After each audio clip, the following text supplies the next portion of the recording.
नमस्कार, दिन भर की बड़ी खबरों में आपका स्वागत है। मैं हूं आंचल। आज इस बुलेटिन में बात होगी वक्फ पर सुप्रीम कोर्ट में सुनवाई की, भारत के पाकिस्तान पर बड़े एक्शन की, देखेंगे पहलगांव हमले को लेकर हिमांशी के बचाव में आए एनसीडब्ल्यू को, इलाहाबाद हाई कोर्ट से राहुल गांधी को मिली बड़ी जीत को, जानेंगे निशिकांत दुबे पर सीजीआई संजीव खन्ना की कोर्ट के फैसले को, और बुलेटिन के आखिर में देखेंगे जाने माने कार्टूनिस्ट इरफान की किस खबर पर पड़ी तिरछी नजर। लेकिन दिन भर की तमाम बड़ी खबरों से पहले एक नजर आज की सुर्खियों पर। आज से 2 दिन के मुर्शिदाबाद दौरे पर सीएम ममता बनर्जी हिंसा प्रभावित क्षेत्रों का करेंगी दौरा। हाल ही में वक्फ कानून को लेकर मुर्शिदाबाद में हुई थी हिंसा। 6 मई को शंभू बॉर्डर पर किसानों का बड़े प्रदर्शन का ऐलान, पुलिस ने डल्लेवाल सहित तमाम किसान नेताओं को किया नजरबंद। लंबे वक्त से अपनी मांगों को लेकर आंदोलन कर रहे हैं किसान। जेडीयू विधायक गोपाल मंडल का विवादित बयान, यादव जाति के लोगों को बताया ढीठ, राज्य सरकार की कानून व्यवस्था पर उठाए सवाल।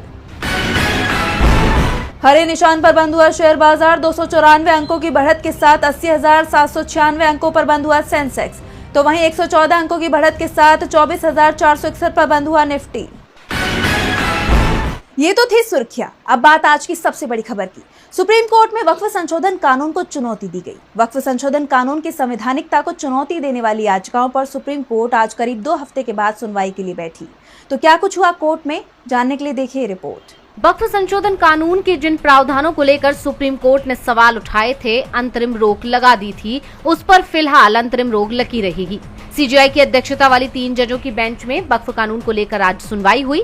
कोर्ट में कानून को चुनौती देते हुए कहा गया कि ये बिल संविधान में मिले मूल अधिकारों का उल्लंघन करता है। वक्फ संशोधन कानून संविधान के अनुच्छेद 14, 15, 25 धार्मिक स्वतंत्रता, 26 धार्मिक मामलों के प्रबंधन की स्वतंत्रता, 29 अल्पसंख्यक अधिकार और 300A संपत्ति का अधिकार का उल्लंघन करता है।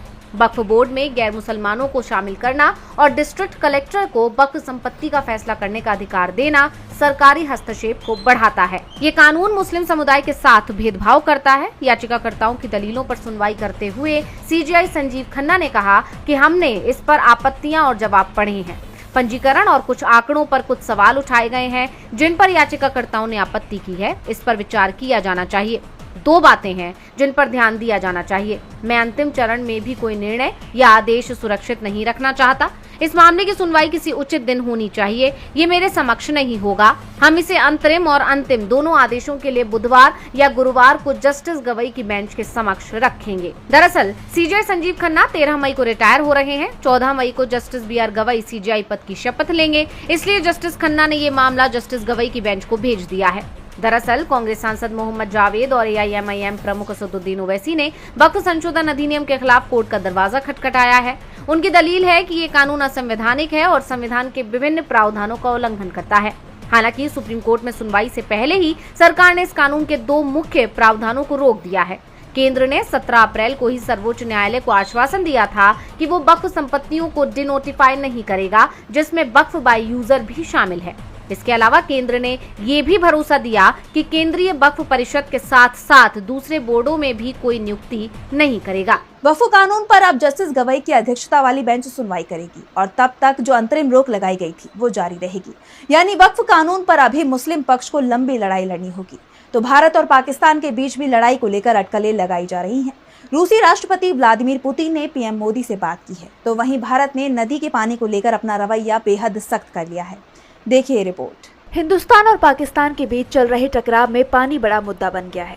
भारत की तरफ से लगातार पाकिस्तान पर एक के बाद एक बड़े एक्शन लिए जा रहे हैं और अब भारत ने पाकिस्तान पर एक और बड़ी कार्रवाई की है। भारत ने बीते 24 घंटे में चिनाब नदी पर बने 2 डैम बंद कर दिए हैं। सबसे पहले रामबन में बगलिहार डैम के सभी फाटक बंद किए गए और उसके बाद रियासी में सलाल डैम के गेट भी बंद कर दिए गए। इन डैम से पाकिस्तान को पानी दिया जा रहा था। इससे चिनाब नदी का पानी पाकिस्तान की तरफ बहना रुक गया है। हालात ये हो गए हैं कि पहली बार लोग चिनाब नदी को पैदल पार कर रहे हैं, क्योंकि नदी में अब घुटनों के नीचे पानी रह गया है। भारत की इस कार्रवाई से पाकिस्तान तिलमिला गया है। चिनाब का पानी रोकने के बाद अब कश्मीर में झेलम नदी पर बने किशनगंगा बांध के फाटक को भी बंद करने की तैयारी चल रही है। इन सब के बीच रक्षा सचिव राजेश कुमार सिंह ने प्रधानमंत्री आवास पर पीएम मोदी से मुलाकात की है। इससे पहले रविवार को एयर चीफ मार्शल और शनिवार को नेवी चीफ पीएम से मिले थे। Air chief marshal AP Singh ने प्रधानमंत्री मोदी को युद्ध की तैयारियों पर जानकारी दी। वायुसेना चीफ ने पीएम को बताया कि एयरफोर्स अलर्ट है। उन्होंने कहा कि पश्चिमी सीमा पर हमारा डिफेंस नेटवर्क पूरी तरह से एक्टिव है। इस बीच राजनाथ सिंह ने भी साफ कर दिया कि जो देश की जनता चाहती है वो जरूर होगा। भारत पाकिस्तान के खिलाफ सख्त एक्शन की तैयारी में है, तो पाकिस्तान में खौफ देखा जा रहा है। पहलगांव में आतंकी हमले को लेकर भारत में जबरदस्त गुस्सा दिखाई दे रहा है। इस बीच लेफ्टिनेंट विनय नरवाल की पत्नी हिमांशी के बयान पर भी बवाल मचा हुआ है और इस मामले में राष्ट्रीय महिला आयोग भी खुलकर उनके साथ में आ गया है। तो क्या है पूरा मामला, जानने के लिए देखिए रिपोर्ट। पहलगाम आतंकी हमले में शहीद लेफ्टिनेंट विनय नरवाल की पत्नी हिमांशी के बयान पर बवाल मच गया। हिंदू मुसलमान ना करने की अपील करने वाली हिमांशी विरोध का शिकार हो गई। हिमांशी को इस बयान के बाद ट्रोलिंग और गाली गलौज का सामना करना पड़ा, लेकिन उनके इस बयान को कई लोगों की तरफ से सराहा भी गया और अब हिमांशी को राष्ट्रीय महिला आयोग का साथ मिल गया है। हिमांशी का बचाव करते हुए महिला आयोग ने कड़े शब्दों में कहा कि किसी महिला को उसकी अभिव्यक्ति के आधार पर ट्रोल करना गलत है। एनसीडब्ल्यू ने बाकायदा ट्वीट कर हिमांशी के खिलाफ अभद्र टिप्पणी करने वालों की जबरदस्त फटकार लगाई। एनसीडब्ल्यू ने लिखा कि लेफ्टिनेंट विजय नरवाल की जान आतंकियों ने ली। इसके बाद उनकी पत्नी हिमांशी नरवाल को उनके एक बयान को लेकर सोशल मीडिया पर जिस तरह से निशाना बनाया जा रहा है वो अत्यंत निंदनीय और दुर्भाग्यपूर्ण है। किसी महिला की वैचारिक अभिव्यक्ति या निजी जीवन को आधार बनाकर उसे ट्रोल करना किसी भी रूप में स्वीकार्य नहीं है। किसी भी प्रकार की सहमति या असहमति को सदैव शालीनता और संवैधानिक मर्यादाओं के भीतर व्यक्त किया जाना चाहिए। राष्ट्रीय महिला आयोग प्रत्येक महिला की गरिमा और सम्मान की रक्षा के लिए प्रतिबद्ध है। दरअसल 1 मई को हिमांशी ने कहा था कि घटना के बाद लोग जिस तरह से मुस्लिम और कश्मीरियों के खिलाफ बोल रहे हैं वो नहीं होना चाहिए। हमें न्याय चाहिए। जिन लोगों ने गलत किया उनको सजा मिलनी चाहिए और इसके बाद से उन्हें ट्रोल किया जा रहा है, जिस पर अब एनसीडब्ल्यू का बयान आया है। दुष्प्रचार करने वालों को सख्त चेतावनी दी गई है। वैसे दुष्प्रचार तो कांग्रेस सांसद राहुल गांधी के खिलाफ भी जमकर हो रहा है। राहुल गांधी की नागरिकता पर भी सवाल उठाए गए। कभी सुप्रीम कोर्ट तो कभी हाई कोर्ट में याचिकाएं लगाई गई और अब राहुल गांधी की नागरिकता को लेकर लखनऊ हाई कोर्ट का बड़ा फैसला सामने आया है। तो क्या है पूरी खबर, देखिए इस रिपोर्ट में। राहुल गांधी को इलाहाबाद हाई कोर्ट से बड़ी जीत मिली है। कोर्ट ने राहुल गांधी से जुड़े एक मामले को बंद कर दिया, साथ ही केंद्र सरकार को जबरदस्त फटकार भी लगा दी। इलाहाबाद हाई कोर्ट की लखनऊ बेंच ने राहुल गांधी को ब्रिटिश नागरिक बताने वाले केस को बंद कर दिया है। कोर्ट ने कहा कि राहुल की नागरिकता की रिपोर्ट केंद्र सरकार पेश नहीं कर पाई। कर्नाटक के रहने वाले विघ्नेश शिशिर ने याचिका दायर कर दावा किया है कि राहुल गांधी ने ब्रिटेन की एक कंपनी में डायरेक्टर रहते हुए खुद को ब्रिटिश नागरिक बताया था। याचिकाकर्ता ने चुनाव आयोग के दिशा निर्देशों का हवाला देते हुए कहा कि दोहरी नागरिकता रखने वाला व्यक्ति चुनाव लड़ने के योग्य नहीं है। विघ्नेश शिशिर ने भारतीय नागरिकता अधिनियम 1955 की धारा 9(2) के तहत राहुल गांधी की भारतीय नागरिकता रद्द करने की मांग की थी। इस मामले में लगातार सुनवाई चल रही थी। मामले में सुनवाई इलाहाबाद हाई कोर्ट की लखनऊ बेंच के जस्टिस AR मसूदी व जस्टिस राजीव सिंह की बेंच कर रही थी। आपको बता दें कि केंद्र सरकार की तरफ से जवाब दाखिल करने के लिए और समय मांगा जा रहा था, लेकिन अब कोर्ट ने समय देने से मना कर दिया। साथ ही केंद्र सरकार को जबरदस्त फटकार लगाते हुए कहा कि केवल रिपोर्ट के इंतजार में याचिका को लंबित नहीं रखा जा सकता। जब भी रिपोर्ट केंद्र सरकार को प्राप्त होती है तो याचिकाकर्ता को उसकी एक प्रति उपलब्ध कराए और उसे कोर्ट में भी प्रस्तुत करे। हालांकि कोर्ट में केंद्र सरकार के वकील ने कहा कि ये मामला 2 देशों के बीच की संवेदनशील जानकारी से जुड़ा है। संबंधित देश को कई रिमाइंडर भेजे जा चुके हैं, लेकिन अब तक कोई जवाब नहीं मिला है, इसलिए कुछ और समय दिया जाए। लेकिन वकील की कोई दलील नहीं चली। कोर्ट ने कहा कि फिलहाल इस याचिका की सुनवाई पूरी की जा रही है। याचिकाकर्ता को ये स्वतंत्रता है कि वो नागरिकता से संबंधित किसी भी अन्य फोरम या कोर्ट में याचिका दाखिल कर सकता है। राहुल गांधी को लखनऊ हाई कोर्ट से राहत मिली। वैसे राहुल गांधी को तो पहले से ही भरोसा था कि फैसला उनके पक्ष में ही आएगा, इसलिए राहुल ने अपना वकील तक नहीं भेजा था। लेकिन निशिकांत दुबे की नींद जरूर उड़ी हुई थी।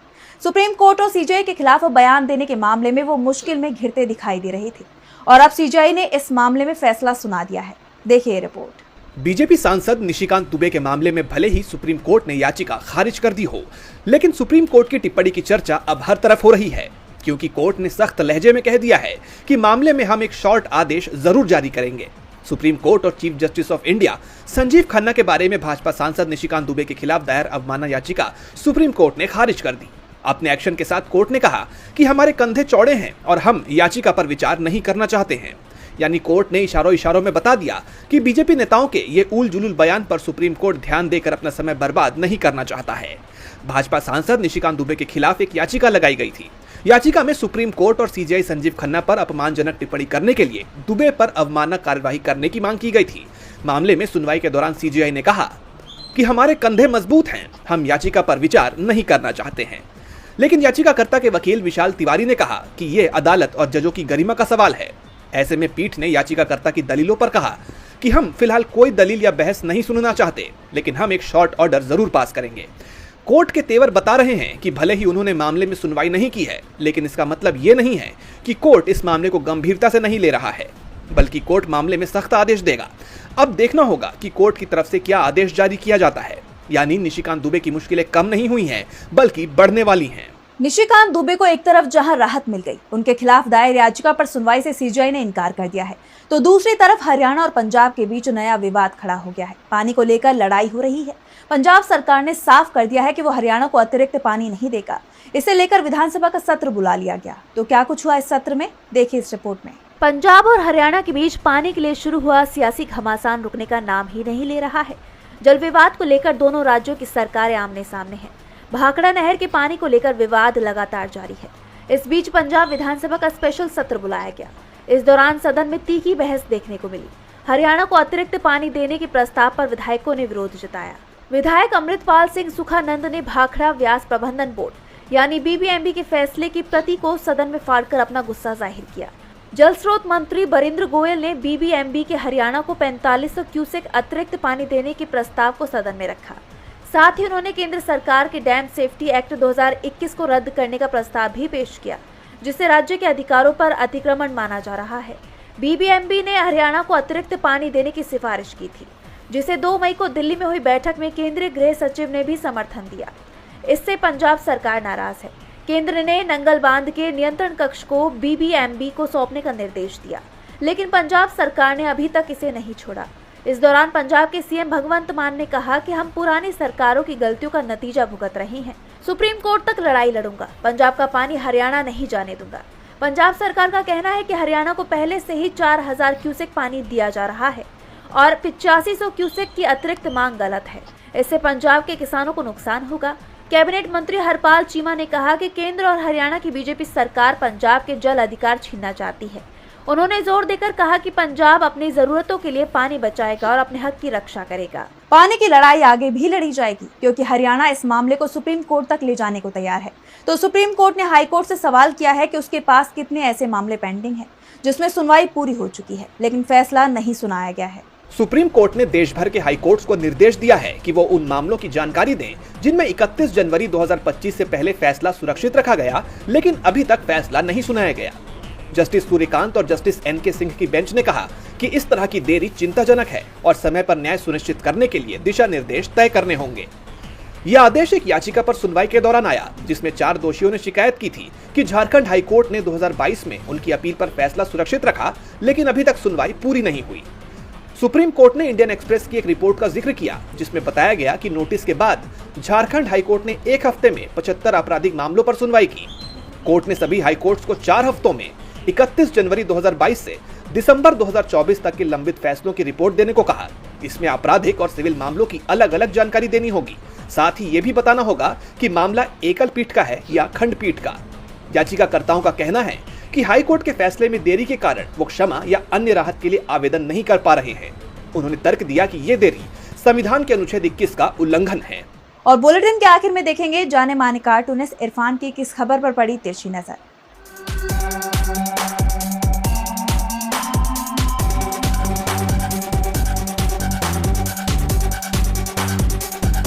अभी तक तो आपने फेक न्यूज़ के बारे में सुना होगा, लेकिन कोई फेक हीरो भी हो सकता है क्या? देखिए, कल शाहरुख खान को देखने के लिए दिल्ली में हजारों की तादाद में लोग उमड़ पड़े, लेकिन वो शाहरुख खान नहीं था। शाहरुख खान का एक डुप्लीकेट, जिसके बारे में देखने वाले वो हजारों लोग भी जानते थे शायद कि ये शाहरुख खान असली वाला शाहरुख खान नहीं है। लेकिन लोगों का क्या है, क्योंकि आजकल ये ट्रेंड चल रहा है कि लोग सच को झूठ और झूठ को सच जल्दी मान लेते हैं। और कई बार तो ये होता है कि वो झूठ होता है, उनको ये बात पता होता है कि ये बात झूठी है, लेकिन उसी को सच मान लेते हैं क्योंकि उनकी मर्जी है।